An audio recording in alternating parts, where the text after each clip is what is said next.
What's up, guys? We just fixed our clutch. We have flex fuel on the car. We've been waiting to do that for a while. Let's go make some power.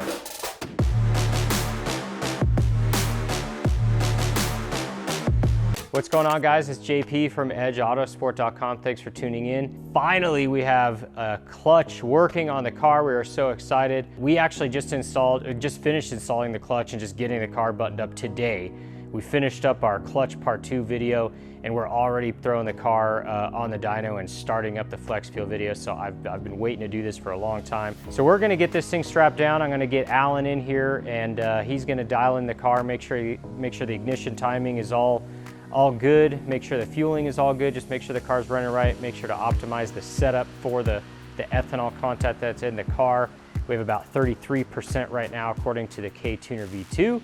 So I'm gonna strap this thing down and we're gonna get rolling.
All right, guys, we're all set. We are done with the flex fuel testing. Actually, with the K-Tuner device, it's pretty easy. You know, I think we just basically kind of turn some flex fuel stuff on, make sure that it's dialed in, kind of correct a few things just to make sure our car is running smoothly, which Alan did. So we actually had to dial back ignition timing from when we originally made the clutch slip before we had to change out the clutch. So we did have to dial in a few things, but it's pretty easy. Doesn't take too much work to do it with the K-Tuner software. And then, of course, just to recap, this is mixed with the PRL Motorsports Flex Fuel kit. The sensor, the lines, everything, they include that kit. It meshes really nicely with the K-Tuner. That is the only thing we've changed since the last time we did kind of a power-related video. So the only thing in the middle is hardware. We did a new clutch. So after everything is said and done, this car still continues to impress even on stock turbo. I can't believe how much we're getting out of this thing. Just a lot of changes to be made, a lot of improvements. It's got a really high ceiling for how small of a turbo and how small of an engine this thing has. So we're really, really impressed by it. We're having a lot of fun with this thing. And as always, ethanol really increases the power and torque output on most of the stuff we work on, but on this one especially, the entire curve of both the torque and the horsepower raised a lot. So I'm gonna show you that right now.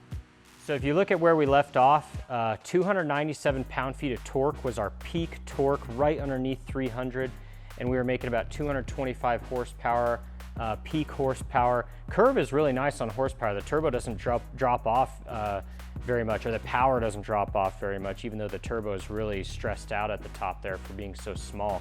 225 horsepower, 297 pound-feet of torque. That's where we dynoed before we put the ethanol in.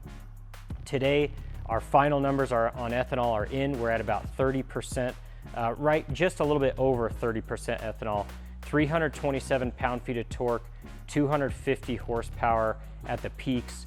And I mean, if you look at the curve, both curves just lifted straight up. It's not like one area over the other.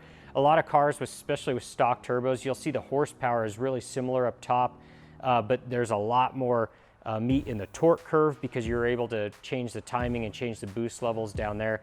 In this case, just the entire thing raised up. It's really, really awesome. So this is a completely different car out on the street and out on a track than on 91 octane. So there's a lot of benefit to doing ethanol tuning in the Civic for sure. Let this be proof. So we're super happy with it, and can't wait to get it out on the road and drive it around some more and just have some fun. We're definitely going to take ours to the track too, as soon as the tracks are easier to get to because of the coronavirus issue.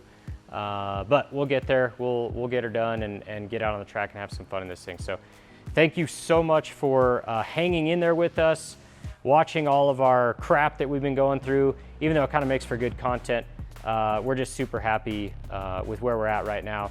We're about to start doing more cool stuff. This clutch held like a boss at this power level, which I expected it to. It shouldn't be a problem. So we're all good. Thanks for watching, guys. Make sure you subscribe, hit that bell button for notifications. We'll see you next time.